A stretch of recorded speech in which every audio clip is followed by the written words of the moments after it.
Assalamualaikum warahmatullahi wabarakatuh. Bismillahirrahmanirrahim. Alhamdulillahirrahmanirrahim. Wassalatu wassalamu ala asrofil anbiya'i wa mursalin wa ala alihi wa sahbihi ajma'in. Amma ba'du. Pertama-tama, marilah kita panjatkan puji dan syukur kehadirat Allah Subhanahu wa taala.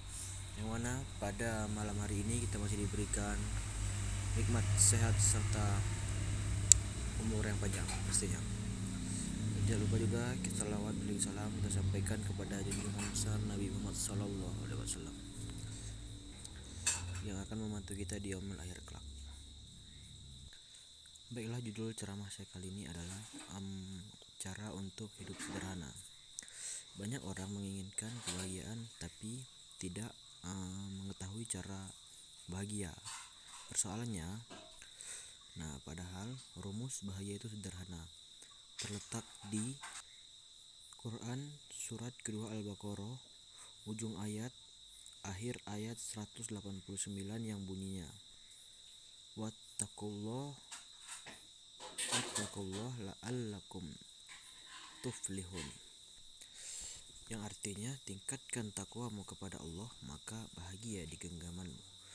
Maka dari itu jika kita bicara tentang bahagia itu relatif ya guys ya.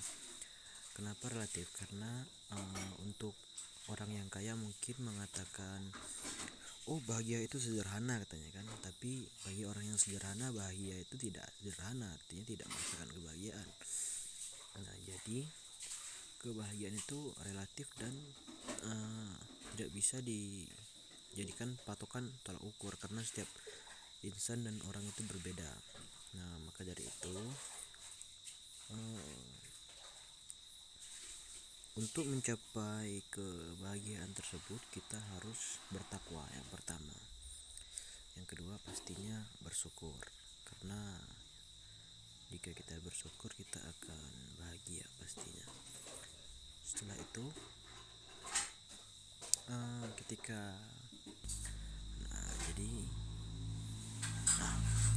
jadi kita itu harus bahagia itu kita ciptakan sendiri. Kalau orang bilang bahagia itu minum teh, bagi sebagian orang bahagia, tapi bagi sebagian orang lain minum teh tapi di kepalanya mikirin utang, itu nggak bahagia. Contoh lagi, kita sambil jalan-jalan lah ke suatu tempat gitu, bagi sebagian orang itu bahagia, tapi bagi kita yang jalan-jalan itu kita tidak bahagia karena kita memang benar raga kita di situ tapi pikiran kita nggak di situ. Pikiran kita memikirkan masalah kita. Maka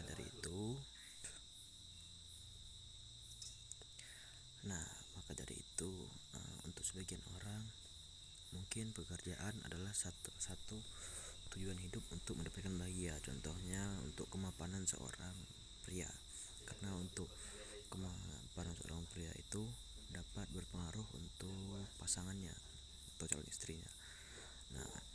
Mungkin untuk si kaya melihat si miskin itu enak, jadi si miskin dia setiap hari di sawah, setiap azan zuhur dia diantarin nasi sama anak sama istrinya, sedangkan dia memang betul duduk di mobil yang bagus yang mewah tapi dia tidak merasakan hal tersebut. Begitu juga kata si orang miskin, waduh enak sekali orang kaya katanya kan, aku panas-panasan begini, dia enak sekali duduk di dalam mobil dengan jok yang empuk dan ber-AC. Padahal dia tidak tahu kalau pekerjaan seorang kaya tersebut jarang pulang ke rumah, dan itu membuat si orang kaya iri dan si orang miskin juga iri sebaliknya. Maka dari itu kebahagiaan itu tidak ada tolak ukurnya guys ya. Kembali lagi ke hal tersebut, wattaqullahu la'allakum tuflihun. Ingat, bertakwa kepada Allah. Allah Akbar. Takbir. Baiklah, sekian yang bisa saya sampaikan. Bila ada kesalahan saya mohon maaf, kepada Allah saya mohon ampun. Wabillahi taufiq wal hidayah. Wassalamualaikum.